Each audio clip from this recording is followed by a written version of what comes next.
Cet épisode est présenté par la ville de Granby. Je m'appelle Vanessa Bordua, je suis une auteure, compositrice, interprète et l'entrepreneur derrière Production Flèche. Bienvenue au balado Inspire. Inspire est un balado où l'on discute de ce qui nous anime, de ce qui nous passionne à travers différents thèmes. C'est de partager des pratiques inspirantes, des initiatives pour embellir notre propre quotidien. Une des choses qui a changé pour plusieurs pendant le confinement, c'est la notion du temps.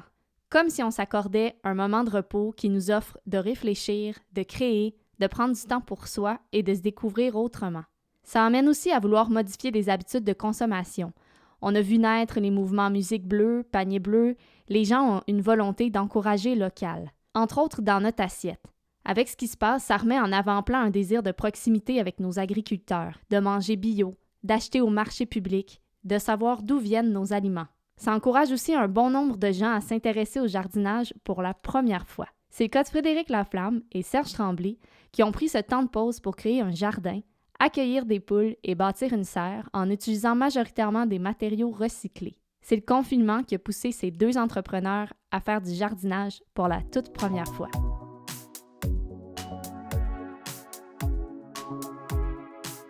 Bonjour, je suis Frédéric Laflamme de l'agence Lyon. On est présentement en confinement avec ma famille. Ça m'inspire beaucoup ces situations-là où je suis pris, où c'est l'inconnu, là. Je pense que ça pousse tout le monde à se remettre en question. Je suis inspiré beaucoup par la nature, dans le fond, là. C'est le travail manuel, c'est plus que réfléchir. C'est un moins gros service à la clientèle. C'est plus léger. Je me sens plus léger. Salut Fred! J'ai vu qu'en ce moment, tu étais en train de travailler sur un jardin. Comment ça se passe pour toi, le confinement? On a décidé ça avec ma femme, mais Valérie, qui elle aussi est en arrêt, là, dans le fond. On est arrêtés les deux. Fait qu'on a décidé de faire ça. Ça fait longtemps que je voulais me faire ça, un jardin, puis on court toujours. J'avais pas eu le temps je m'étais pas attardé à ça, puis regarde, le temps passe trop vite. On a deux jeunes enfants, 9 ans puis 11 ans. Fait que là, avec le virus, puis le COVID, puis tout ça, là, on a du temps, dans le fond, tu sais. Fait que moi, dans le fond, je suis pas fâché de ça. Tu sais, c'est la première fois en 30 quelques années que, je suis comme obligé de prendre du temps, entre guillemets. Puis là, on a décidé de se faire un jardin, un jardin comme mes grands-parents avaient, là, sur leur ferme, plus petit. Eux autres, ils faisaient ça, ils nourrissaient 5-6 enfants, là, des fois 8 enfants. Fait qu'ils faisaient des jardins de 50 par 100, c'était une affaire de fou. Nous autres, on a fait un jardin quand même pour avoir des légumes, puis c'est tout le côté, l'aspect bio aussi, là, qu'on dirait que là, on est tanné de se faire bourrer, puis par des grosses compagnies, là, puis manger des pesticides, puis on dirait que ça nous a fait peur, ça, le virus, exemple, qu'il manque de nourriture, ça a commencé avec du papier de toilette, les gens, ça avait comme pas de rapport.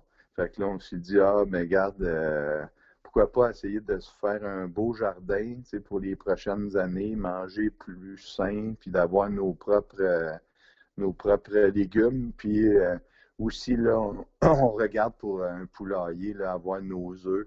Pourquoi vous avez décidé, en fait, d'avoir des poules pondeuses? Les poules, c'est aussi pour avoir des œufs de qualité, là. L'aspect industrialisation, là, puis les poules sont toutes dans un espace restreint. Je pense que les gens sont de plus en plus conscients que c'est pas bien, là. C'est rendu que ces cartons d'œufs, ils marquent des poules en liberté. Tu achètes ça, là, puis à un moment donné, tu dis, ouais, OK, en liberté, mais déjà, on est plus sensible à toutes ces choses-là. Tu es aussi en train, ça veut dire, de construire un poulailler là, pour tes poules pondeuses. Oui, exactement, avec un environnement. Puis là, sur Internet, tu as beaucoup d'explications, là. Les poules, ça mange n'importe quoi, de la salade, si tu peux leur mettre n'importe quoi, là, ils mangent des oranges. Tu sais, tu peux mettre un peu de tout, puis ils aiment ça aussi, picosser dans le gazon, là. Fait que où j'ai fait mon jardin, j'ai enlevé du gazon, j'ai repris le gazon, puis là, je l'ai installé où je vais mettre les poules éventuellement, là. Est-ce que c'est aussi un projet de famille? Vos enfants, est-ce qu'ils participent au jardin puis au poulailler? Oui, là, on était plus dans la partie pour tu sais, protéger, là, faire des grillages un peu sur les côtés, là, du jardin, parce que nous, en arrière de chez nous, c'est une forêt. Puis là, tu sais, il y a des marmottes, ratons laveurs, des chevreuils. Fait que là, on voulait juste faire des genres de barrières, là, assez hautes pour pas qu'ils viennent tout défaire le jardin. Fait que ça, c'était une partie, là, on fait ça, puis les enfants, ben, quand on va semer, parce que là, c'était encore un peu froid, là, les nuits sont plus fraîches, mais quand on va semer, on a parti des pousses aussi, là, tu sais, à partir d'un céleri, tu sais, d'une salade que tu mets dans un plat sur le bord de la fenêtre, c'est spécial, tu sais, c'est tout ça qu'on a pris le temps que moi, tu sais, je m'arrêtais pas avant, là, tu sais, pour ces choses-là. Fait Ouais, puis c'est quand même surprenant là, à quel point ça pousse. Moi, je l'ai fait avec des échalotes, là, puis c'est incroyable à quel point ça pousse Ah vite. non, c'est fou. Je pense même que tu peux le faire avec des épinards. Je pense avec pas mal tout, même une patate, ça a l'air que tu la coupes en deux. Tu sais, c'est ma femme qui me disait ça un matin. Si ça n'avait pas été du confinement, est-ce que tu crois que cette année, tu aurais commencé un jardin? Cette année, j'aurais jamais parti un jardin, dans le fond. Je m'en allais mettre des petits trains à Old Orchard, puis tout ça. Puis, tu sais, j'avais plein de projets là, à Longueuil, dans des parcs, puis tout ça, mais j'aurais pas eu le temps de faire ça. C'est certain. Certain que j'aurais pas pris le temps non plus. Tu sais. Mais là, par contre, tu me dirais, tu vas-tu prendre le temps d'entretenir, puis dans l'avenir, est-ce que tu vas t'en occuper, tu vas-tu prendre plus de temps? Je te dis oui tout de suite, dans le fond. C'est une prise de conscience. Ah, c'est des prises de conscience, ouais, ça amène ça.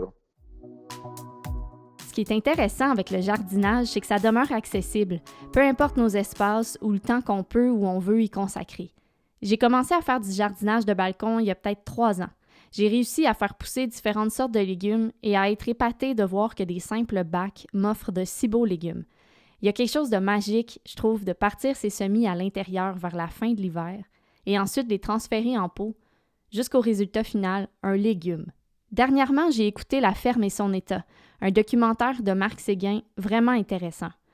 On y fait un état de l'agriculture au Québec, des freins et obstacles auxquels font face les agriculteurs, mais on y présente surtout plusieurs idées novatrices et des agriculteurs passionnés.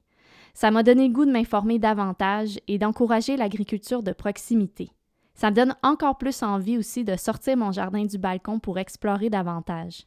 Tout ça m'amène à réfléchir et à discuter du pouvoir de jardiner avec Anne-Marie Lapalme, nutritionniste à la direction de santé publique du CIUS de l'Estrichu. Elle travaille en prévention et promotion de la santé. Je pense que ce qui m'inspire en ce moment, c'est vraiment de voir la solidarité des gens. Honnêtement, dans le contexte, là, je pense que c'est beau de voir comment on peut s'aider, comment les idées émergent là, pour aider la population. Moi, je trouve ça super inspirant de voir ça, là, comment on est capable de, comme on peut dire, se revirer de bord un peu puis faire face à tout ça, là, tout le monde ensemble. Ça, je pense que je trouve ça super inspirant. Bonjour Anne-Marie. Qu'est-ce que ça peut nous apporter, un jardin en temps de confinement comme en ce moment? En quoi c'est une pratique à privilégier? Bien, dans le fond, on sait depuis assez longtemps que ça a plusieurs avantages là, sur notre santé, mais pas juste physique. Bien oui, physique parce que ça nous fait travailler physiquement, mais la santé mentale aussi, le lien avec la nature, puis tu sais, le lien avec, oui, des légumes de proximité, des fines herbes, tu sais, se reconnecter un petit peu à notre environnement, notre alimentation. On parle beaucoup des avantages de manger plus près de notre assiette dans le sens d'avoir des légumes, même de n'importe quel produit plus locaux, moins transformés possible. Mais c'est ça, on voit vraiment des avantages. Puis ce qui est intéressant, c'est toutes on peut dire, les initiatives qui ont été mises en place pour promouvoir un petit peu plus l'agriculture urbaine ou l'agriculture de proximité, soit par des jardins communautaires ou des jardins collectifs, là, dans le fond, qui donnent la possibilité aux citoyens d'avoir des espaces pour jardiner, ceux qui ont un petit peu moins de terrain ou qui vivent en appartement, par exemple. Donc, ça leur permet de jardiner. Puis aussi d'avoir accès à un volet social de la chose, avoir accès à des jardiniers d'expérience aussi, parce que c'est un peu quelque chose qui s'est perdu au fil des années, veut pas, là. Avant, tout le monde avait un peu son jardin, puis c'est un peu la même chose avec la cuisine, là. On cuisinait beaucoup avant.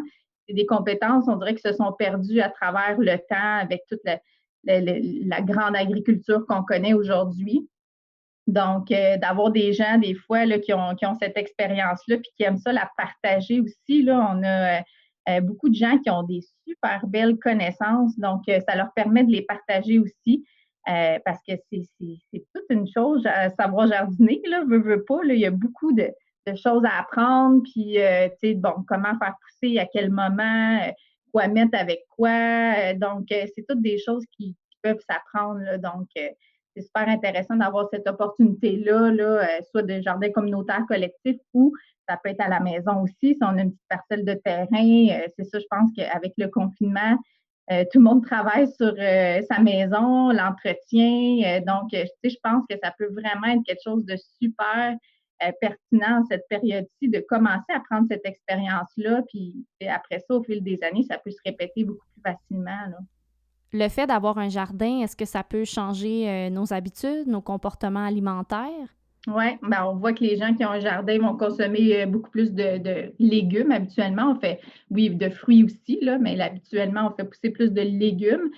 Donc, oui, on voit que les gens vont en consommer plus, vont en congeler aussi parce que des fois, là, ils arrivent, on plante des tomates ou, tu sais, soit des courges ou là, on en a en quantité industrielle. À un moment donné, c'est sûr qu'on est dépendant de ça aussi, là, les récoltes, puis des fois, on peut en avoir beaucoup. Donc, on n'arrive pas à les consommer, mais il y en a beaucoup qui vont à ce moment-là s'inscrire à des ateliers de transformation, vont congeler, donc ils vont en avoir pour l'année quasiment au complet, là. Donc, c'est vraiment au niveau de la consommation de légumes, je pense que ça a un très bon avantage de pouvoir cultiver. Ça permet aussi de réduire beaucoup le coût de notre panier d'épicerie, là. Qu'est-ce qui est intéressant aussi, c'est le goût. Quand on goûte des légumes qu'on a fait pousser ou des légumes qu'on achète localement ou d'un marché local, ça goûte vraiment, tu sais, on dirait la proximité, là, la carotte, elle goûte différente de celle qui vient de plus loin puis de l'épicerie. Donc, je trouve que c'est un bel apprentissage au niveau du goût aussi, là, soit chez les enfants ou même chez les adultes. On dirait que c'est une belle façon de réapprendre à aimer nos légumes aussi là, quand ça pousse là, de notre propre jardin.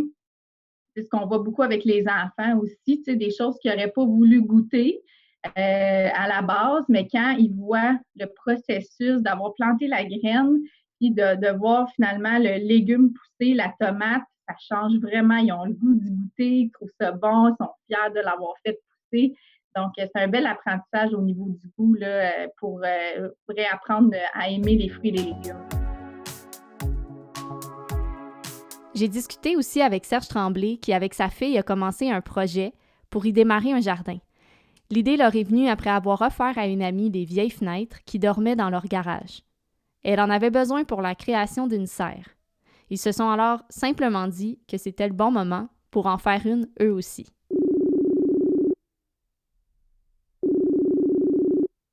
Salut Serge! Salut, comment ça va? Ça va très bien toi? Ça va super bien. Merci de m'appeler. Bonjour, je m'appelle Serge Tremblay. Je travaille au Sport Expert de Grimby et Bromont. Je suis propriétaire.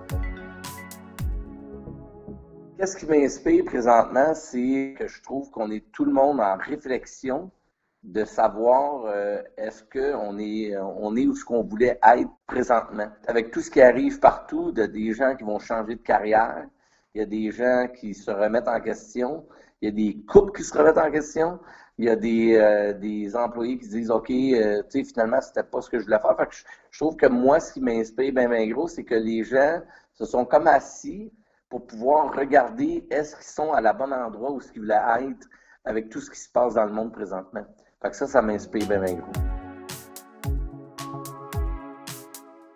Le jardin, la serre, là, tout ça, c'est nouveau. Fait que vous êtes vraiment en train d'explorer autant comment le faire, avec quels matériaux, puis aussi au niveau des légumes. J'ai comme regardé pour trouver plein de plans de serre. Fait que moi, j'avais le côté pour monter la structure, puis voir comment on allait faire notre serre.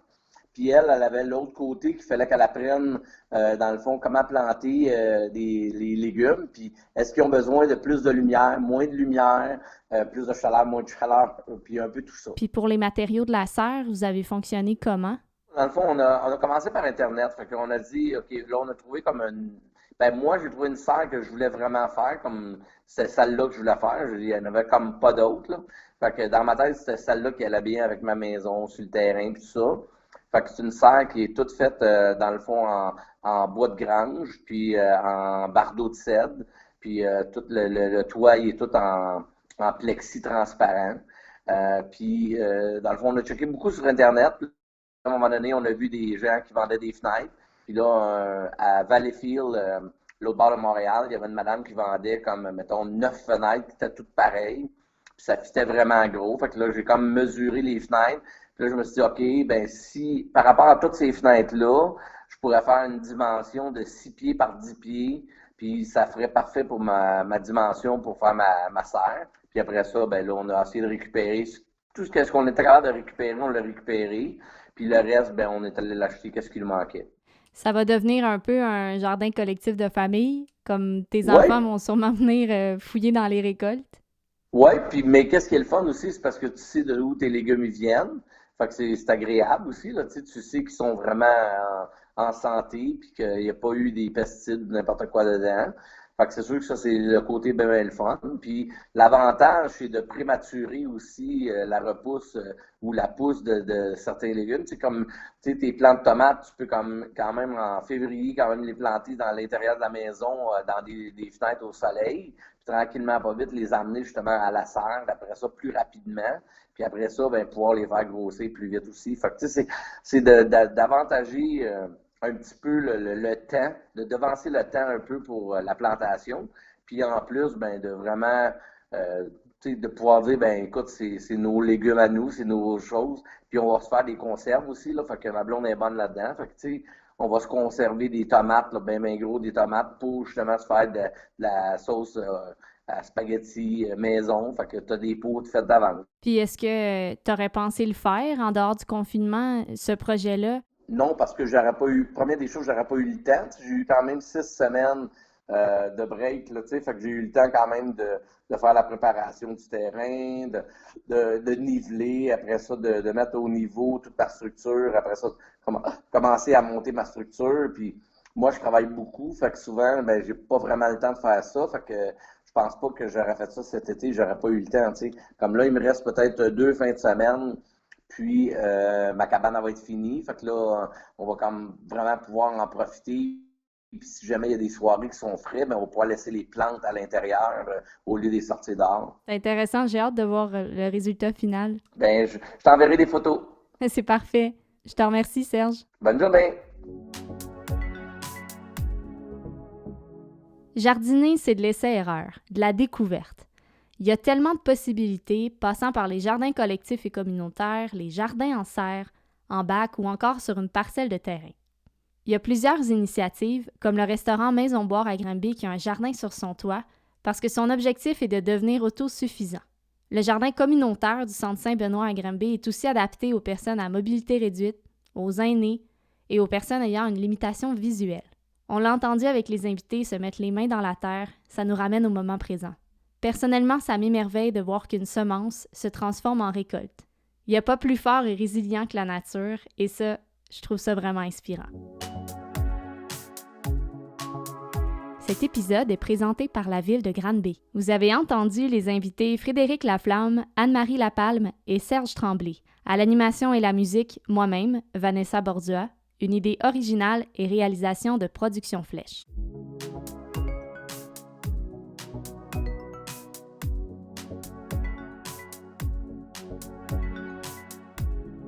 C'était le balado Inspire. Si tu as apprécié l'écoute, je t'invite à le partager à d'autres qui pourront s'en inspirer. Tu peux aussi me suivre sur les réseaux sociaux. À bientôt!